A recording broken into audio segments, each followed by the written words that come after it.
Crises of all magnitudes occur all over the world, and we will not know about those situations if it weren't for the intrepid, courageous reporting of a small cadre of individuals around the world who do that. And these are the international journalists, the foreign journalists who go into those areas, often putting their lives at risk to tell those stories so the world will know and give, frankly, voice to the voiceless. I'm Dr. Keith Martin, the Executive Director of the Consortium of Universities for Global Health, and welcome to our ongoing Leader Series. And it is my great pleasure to be able to interview two guests today, two of those foreign journalists. The first is Diaa Hadid. Diaa is a national public radio journalist. She reports from Islamabad, and she's reported extensively in Pakistan and Afghanistan.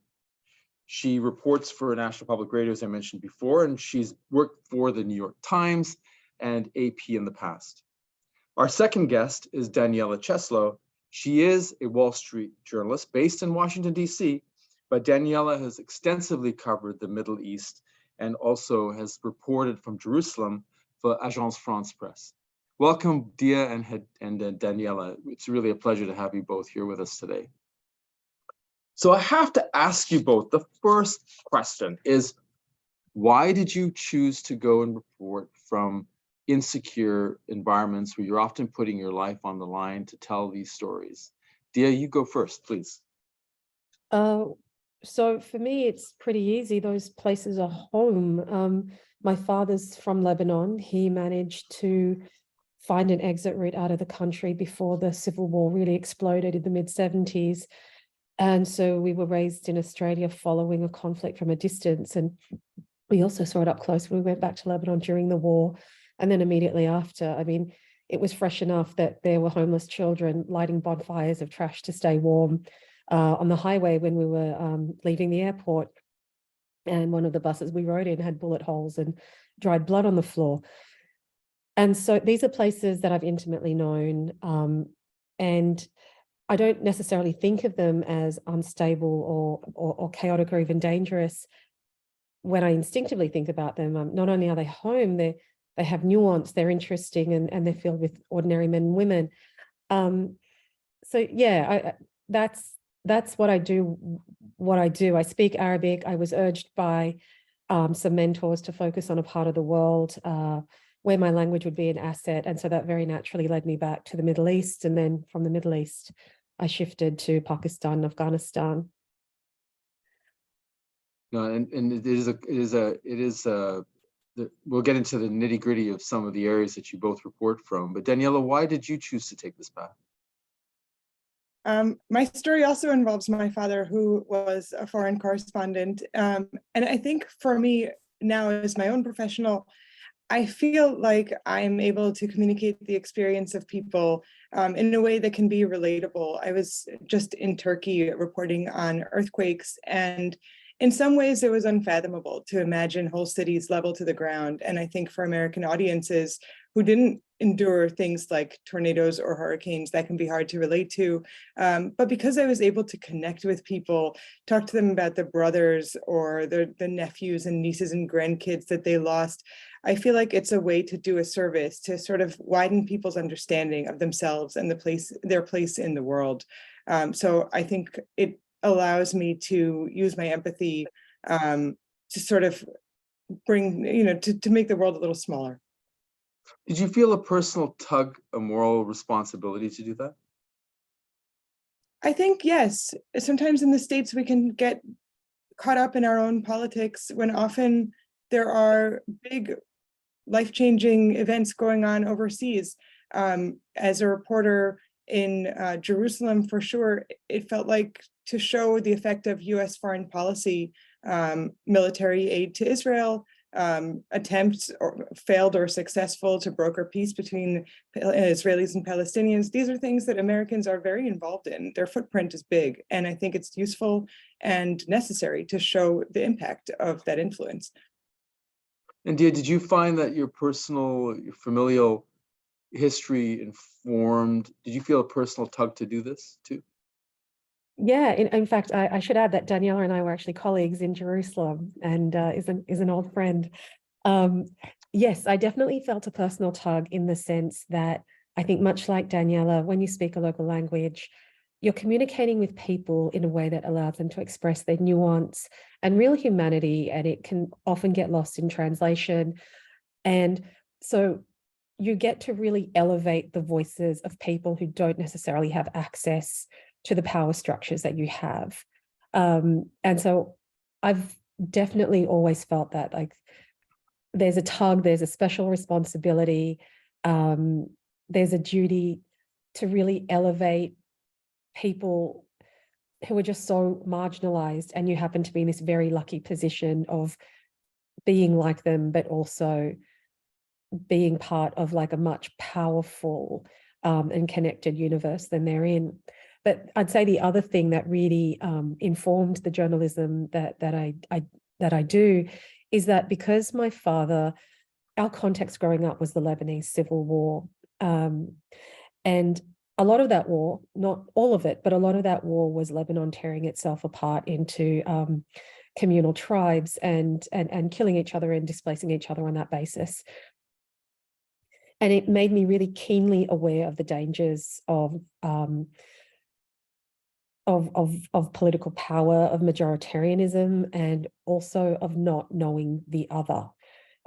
So I feel like a lot of my work, especially when I was in the Middle East, less so here, was just hoping that whatever I was writing would help someone else just be able to see the world that we were seeing, or that I was seeing, that it could somehow build empathy is what I'm trying to say.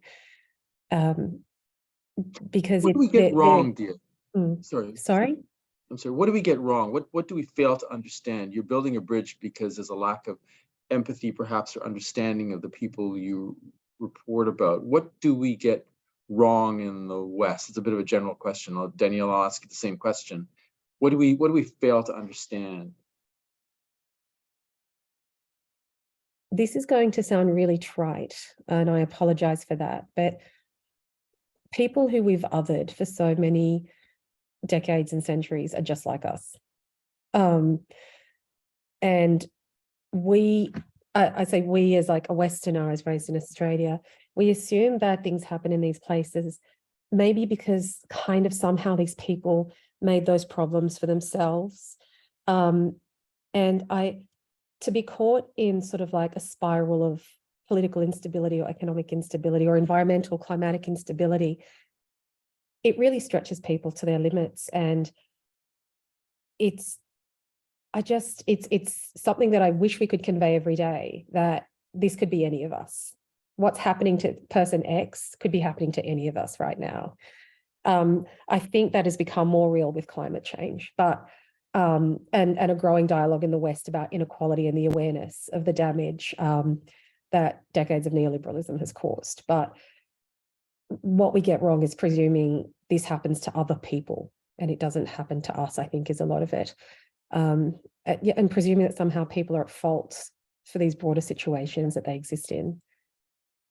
Yeah, and Daniella, you're reporting from the Wall Street Journal in Washington, D.C., and we see what's happening in the southern border with immigrants and refugees, and how, as Diaa mentioned, they're somehow othered, that's maybe they're to blame. There's something else. I'm seeing horrible invective, and how migrants, immigrants, and refugees are in fact used as political pawns, not only here but in other parts of the world. What do you see in terms of the othering of people in your experience? What do we get wrong? Well, I don't know about getting wrong or right, but I can say that DC can sometimes feel like this sort of calm oasis away from the madness. And I think reporting in DC has shown me that it's really not. For example, the migrants who were coming across the border, especially last year, governors in Florida and Texas were putting them on buses and sending them directly to DC, to New York. So I went to Union Station in DC to see some of those folks as they were getting off the buses with nothing but a plastic bag and a toothbrush in their hand, and a couple of documents. And so I think in that way, being in DC has allowed me to see the way that America is trying to deal with its place in the world. And I think, as Diaa was saying, we do sort of imagine ourselves as people apart. Oh, that would never happen here. And I had the opportunity, you might call it, to cover the January 6th riot when I was working for a local radio station here, WAMU. And I was standing right outside the steps of the Capitol as crowds under a giant banner of the US flag were shouting USA, USA, and charging up the stairs, and then coming down and wiping the tear gas out of their eyes after they had gotten into altercations with the police before they overwhelmed them. And it was a moment where you said, this happens everywhere, and the US is not immune. And it's not like we are some kind of people apart. It's not that the US deserves civil unrest, but it's also not like people in Pakistan deserve it either. Yeah, and people are people everywhere. Just by a twist of fate, we could be that person, right? So if we can just pivot a little bit to the instability from the places you worked in. Daniella, you were there for the earthquake and it affected Turkey and northern Syria. I know your colleague Ruth Sherlock went into northern Syria. There's a lot of persistent instability in that part of that region. Why does it persist? Why does chronic instability seem to be so entrenched in some of the areas that you operate in?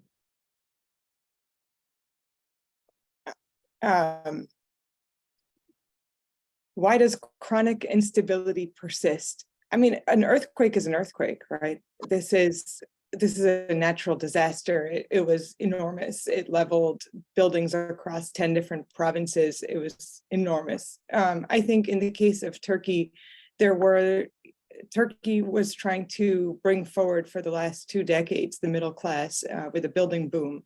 And part of that building boom included ignoring some of the stricter earthquake laws that had been passed after the 1999 earthquakes, or granting construction sites amnesty, granting builders amnesty for buildings that didn't quite stand up to code. So it did make buildings more susceptible to a crash once the earthquakes began. But I also think, there is a scale to these natural disasters when they strike that can bring even the most advanced city to its knees. Yeah, and in Syria, that I should have actually referred more to northern Syria in terms of the persistent stability there, the conflict on top of the tragedy and the lack of response that was adequate to meet those people's needs. And then Diaa, you're in Islamabad, Pakistan. We're seeing what Imran Khan, the nuclear powered situation that probably gets underappreciated regarding the tensions between Pakistan and India, and then the proxy conflicts within Afghanistan. In your experience in that, so you're in the middle of a really delicate environment. It seems to be that chronic instability of the potential for something really bad happening persists all the time. Why does that continue to happen? I think when you're in the eye of the storm, it doesn't feel like chronic instability all the time. You see, I think the nuances of it emerge a bit more. If I could speak of the Pakistan experience, it's a country that's 75 years old. It's had about half of its national life under military rule. It's also now had three civilian governments serve back to back. Obviously, this isn't an entirely civilian system. It's analysts would call it hybrid rule, because the military establishment appears to have a really important role as an arbiter in political affairs. And so I think we can underappreciate sometimes the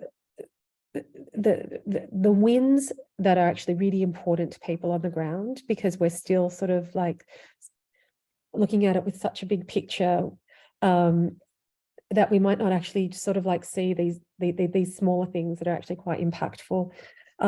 Obviously, right now we're in the middle of a huge political crisis in Pakistan, and I was just commenting to a friend today that it feels like it's spiraling out of control because every institution appears divided and unable to bring the warring political parties to the same table to build a national consensus before elections could happen. But the point is, we're talking about elections, provincial and federal elections. you know, it's a country that's trying to get a bailout. And so I would say on the one hand, most times when you do a deep dive, that chronic instability that we see on the surface belies a lot of change that is potentially happening underneath.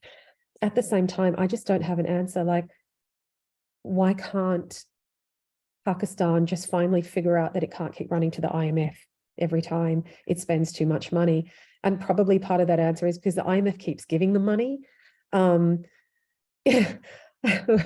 Excuse me. I've had a terrible allergic cough here for a while.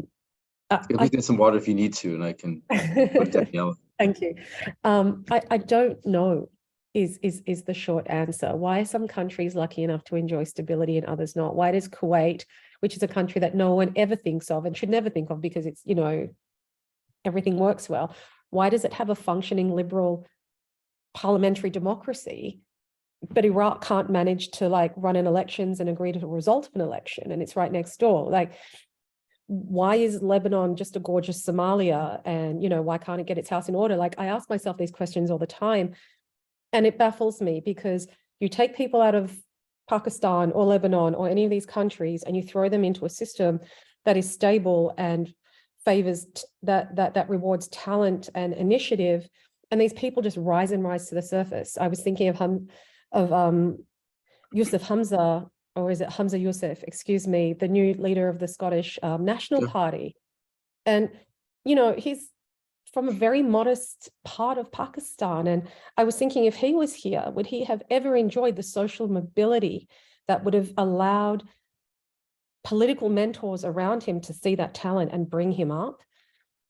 If he had come here from a minority, if he was Christian or Hindu, would anyone have ever given him the time of day to allow him to shine in that position? I'm sorry, this is a very long answer to say I wish I knew the answer to that question. I really do. But you've laid it out quite nicely, and Daniella, for the people that, you know, both of you are seeing, but Daniella, the public that you come in contact with all the time, the people you report about, are aspiring for that type of future. Where's the challenge in terms? What is the obstacle to enabling them to have the governance, the non-corrupt, democratic-ish government that most people seek to have? What's the obstacle? Is it, as Diaa mentioned, are we pouring money into bad situations that further the status quo, or are there other issues at play that are larger and more important? I've been looking into right now the U.S. relationship with Syria, where the U.S. has kind of agreed to freeze the military situation as it is. We have several hundred troops there, but as countries around Syria normalize relations with Bashar Assad, the U.S. hasn't really been able to head that off or offer a different way to engage. And when I was in Turkey, I was really struck by the situation of Syrians who find themselves in Turkey. Turkey's the place where the most Syrian refugees have made their home. There's something like 4 million there, and half of them live in the earthquake zone. So these are people who managed to rebuild their lives, only in many cases to watch it turn to rubble. And one family in particular was 5 Syrian brothers. One brother had moved to Arlington, Virginia. He's my neighbor. 2 brothers had moved to Germany, one to Saudi Arabia, and the last one had lived with his wife and 3 children in Antakya in Turkey. He was away on business in Syria, came back, his building had been toppled, his wife and children disappeared, gone without a trace. For those people, I don't think any of them imagined when they were very young in a middle-class family in Idlib in Syria, I don't think any of them imagined the future that they would have, the scattering of their family, the destruction of their brother's home and their parents' home also in Antakya. And now they're trying to figure out where to go next. Do they go back to Syria? Because if they, you know, is it worth going back to a country that is broken, but perhaps home? Do they go to the States and try to get a visa here? I don't know if there's easy answers to those questions. I do know that the earthquakes at least surfaced some of these issues that Syrians have been dealing with for more than a decade. And governance underplays the response to whether it's the earthquake in Turkey or Syria or the conflict that you witnessed. And then Diaa, you report extensively on the plight of women in Afghanistan. Mm. How does the Taliban, for more than a year, girls have not been able to go to school, horrendous human rights assault on half the population. Is that, how does the Taliban continue to survive in Afghanistan? Is it that, are they getting resources from the international community that enables them to survive, or even though they're not recognized as a government, how are they able to persist and maintain their position within the country? Well, I think how the Taliban manages to stay in power in terms of its resources is that for the Taliban have largely been reluctantly acknowledged by Afghans who don't like them as being relatively honest and less corrupt, certainly, than the former Western-backed government. And that means that a lot of money that was just leaching into bribes and kickbacks is in some way actually entering the Afghan budget. And so it has been able to really step up its export of coal to Pakistan. I'm guessing that's probably one of its key exports at this point. And when you speak to the truckers who take coal and other goods from Afghanistan into Pakistan, they will say that we constantly hear them say that the big difference between the Taliban and the US-backed government is that they don't have to pay bribes anymore. So they're making more money and they're actually paying taxes that are going somewhere. Now, where they're going within Taliban departments is another question. I don't have much clarity on their budgetary spending, but I presume much of it goes to military and security apparatuses, because to keep that kind of grip on a country like Afghanistan, which is multi-ethnic and multilingual, and many people have no truck with the Taliban, requires an enormous amount of security and military leverage. But it also involves a lot of deal making, which I think has been underappreciated by Western observers, not the big Western observers like the Crisis Group and big think tanks like that really do have good eyesight on the ground. But a lot of what Afghans value, especially in rural areas after 20 years of conflict, is stability. And it has become safe for the first time for many of them to just comfortably let their children go to school without fear of an airstrike that could decimate the madrasa where they're studying. And so while the Taliban are guilty of incredibly cruel human rights violations against half the population, they practice a form of gender apartheid without a doubt, they have also exhibited a level of good governance that most Afghans haven't seen for a very long time. And that's the bargain that they're willing to. Sorry, Daniella. I just wanted to add that I worked on a story here out of Washington looking into the US government's freezing of Afghanistan central bank reserves. And I think that when the US did that after the Taliban took over, the hope was that perhaps it might be able to be some kind of leverage. If the Taliban would moderate, that the US could disperse some of those funds via a trust headquartered in Switzerland. And instead, the Taliban has not moderated at all, and they named to someone on the governance on the bank's government. It's a person who's a known UN-listed, internationally sanctioned terrorist. So I think the hope in the U.S. that Washington could exert any sort of influence on the Taliban is quickly proving to be misfounded. Is that being undermined, Daniella, by virtue of what's happening in the banking situation, as you mentioned, in the situation, but other countries are working against that effort in the West, particularly allowing funds to be seconded into Western financial instruments? No, I don't think so. I think there's a 4-person board. 2 of them are Americans, and I think they have veto power.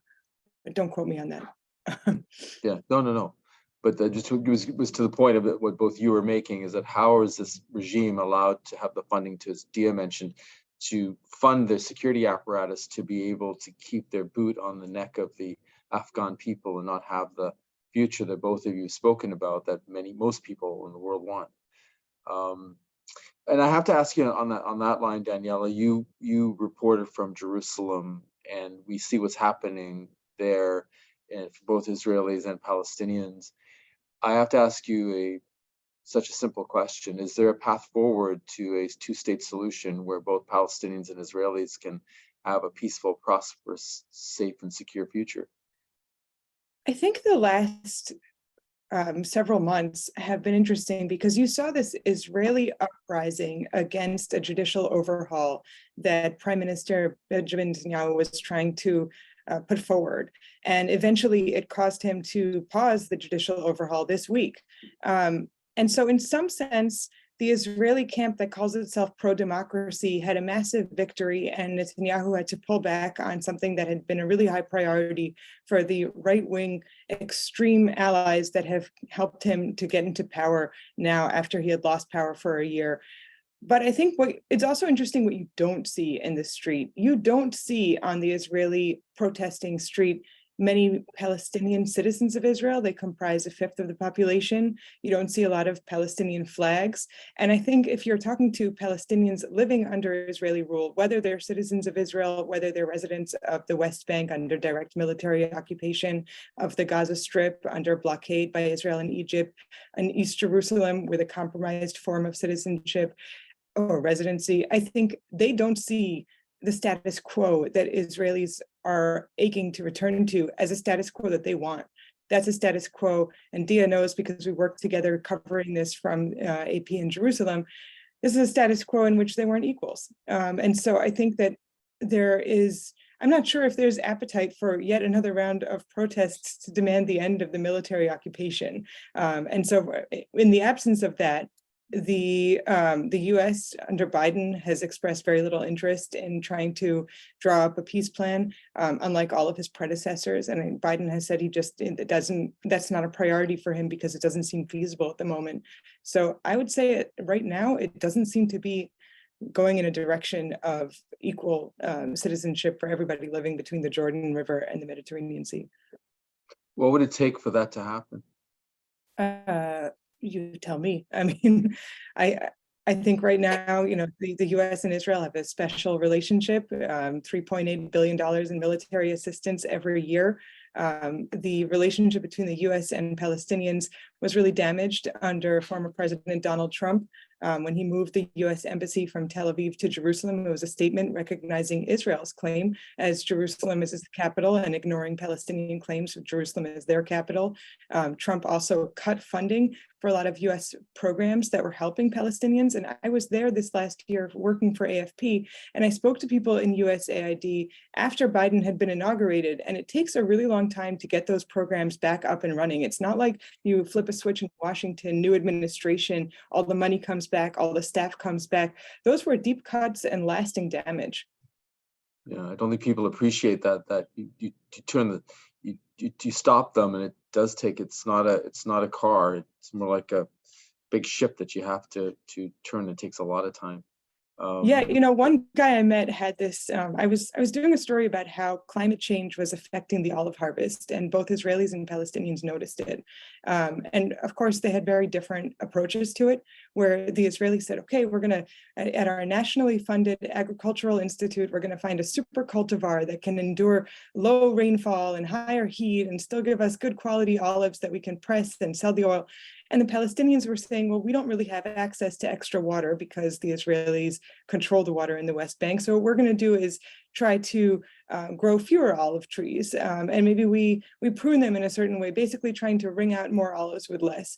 And the person who was showing me around his olive groves and his limited irrigation projects, his car was a Mercedes, but it was so old, Keith. It was from the 90s. And I asked him, I was like, is your car as old as Oslo?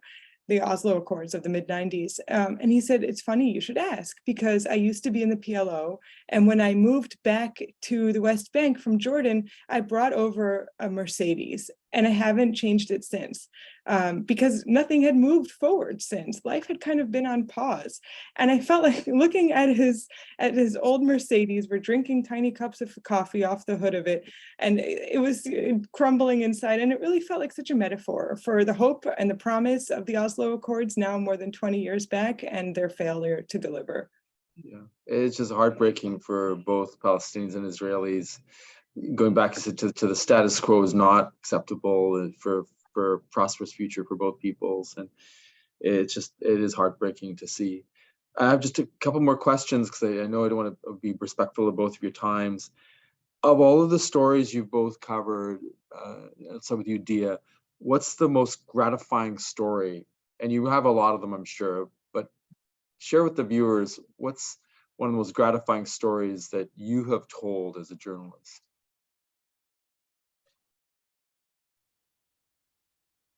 You know, I really struggle to think of a story that was gratifying in the sense of it turned something around for the people I was covering. This is incredibly selfish, but I often find that the pleasure ultimately that I get out of doing these stories is that I got to see something and write about it or record about it. But I would say being able to contribute very modestly on the debate about abortion through illustrating what happens in Pakistan was gratifying, because it's good to complicate a narrative. And the upshot of that is women in Pakistan have the highest rates of abortion in the world, or at least are estimated to, because these are data extrapolations rather than counting actual abortions.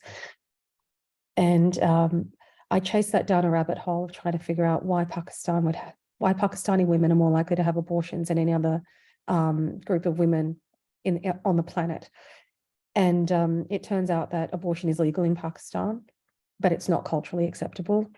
And so these women were not having legal or safe abortions. What the misoprostol and other medications had allowed these women to do was to access effectively a home, like to administer home-based abortions that took on the role of contraception, because the state had failed at local, provincial, and federal levels to provide Pakistani women with reliable and accessible contraception. And it was gratifying because I feel like it complicated the debate a bit. It's not that legalizing abortion makes it okay. And it's not, and that sometimes you can live in a society that has conflicting cultural values. So you can have a society where doctors and nurses will not administer an abortion, but ordinary women will take that into their own hands and administer them themselves, often at great risk to their own safety and the safety of those fetuses. And that was incredibly gratifying. I'm not sure ultimately what impact it had. You never really understand your impact unless it leads to some clear policy change. But it was good to just add another level to a really contentious debate in the United States and elsewhere about how and why women seek abortions. And I have to ask, did that include backstreet abortions, which are unclean and put the woman's life at grave risk? In fact, while we were reporting out the story, the hotel we were staying at gave us a driver, and we were explaining to the driver our story. And he was like, "Oh, do you want to speak to an abortionist?" And I was like, "Yeah, actually, we're going to go and look for some now. And I'll take you to my sister." And he took us through a Karachi slum. We met his sister, who was a back alley abortionist. She, very chatty, very kind, showed us where she performed the abortions. And there was a bag of onions on the gurney that day because she'd just come back from shopping.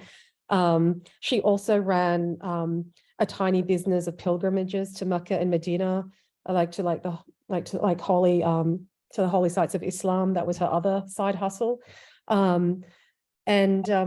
Yeah, and it was really interesting because, we asked her, like, well, what kind of abortions do you perform?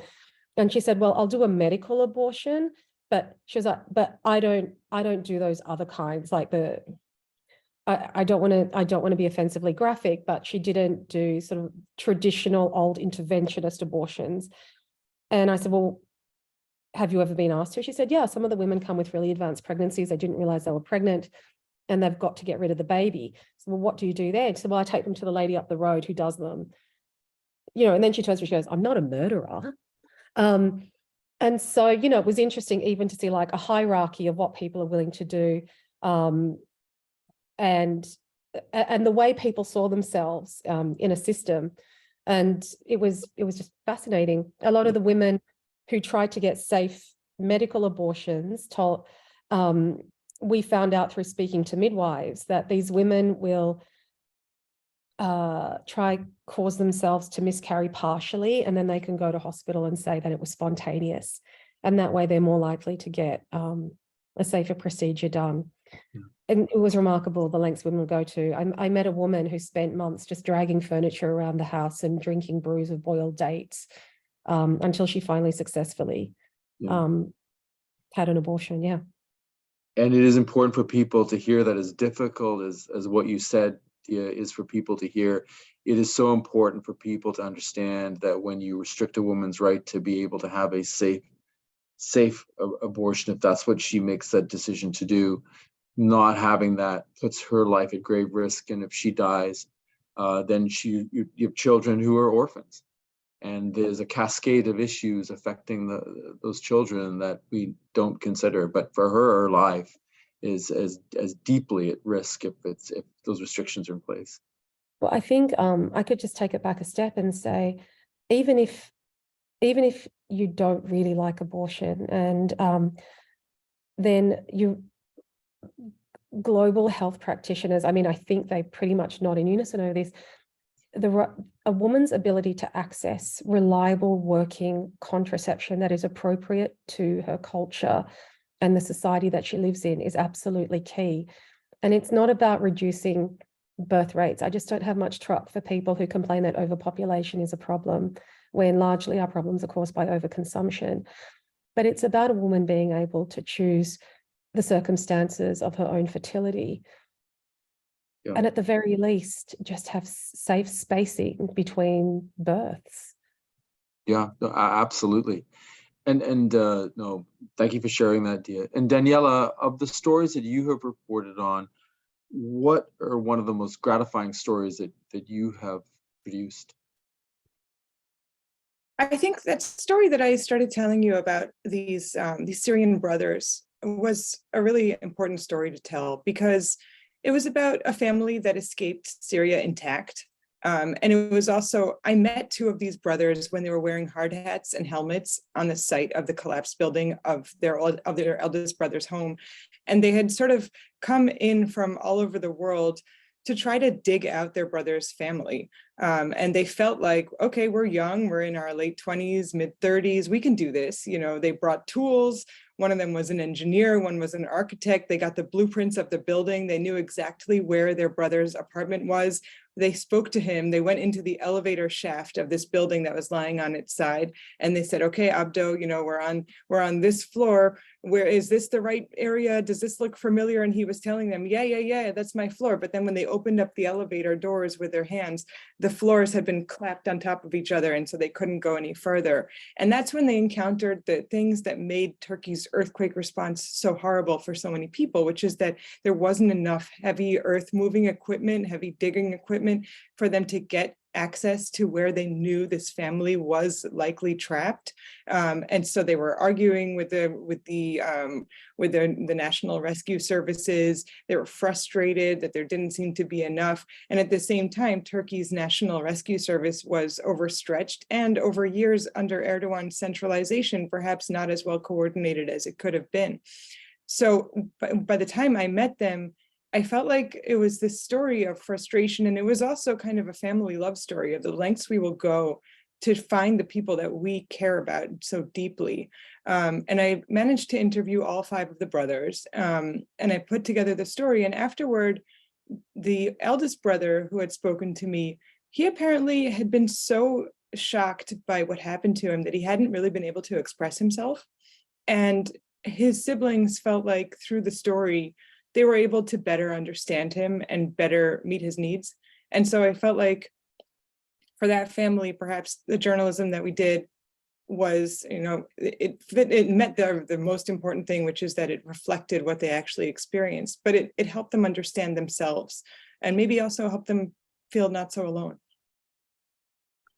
Yeah, and being able to tell those stories, to humanize the tragedy that most of us hopefully will never have to be subjected to, is so important. You share that lens of their reality.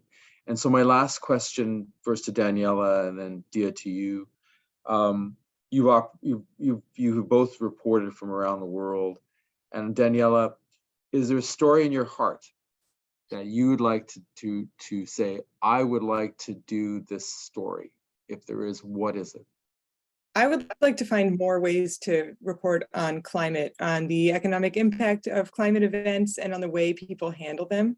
I've had a chance to do some of that after Hurricane Maria slammed into Puerto Rico and destroyed the island's electrical grid. I went down there and followed New York City electrical linemen as they tried to patch the system back together.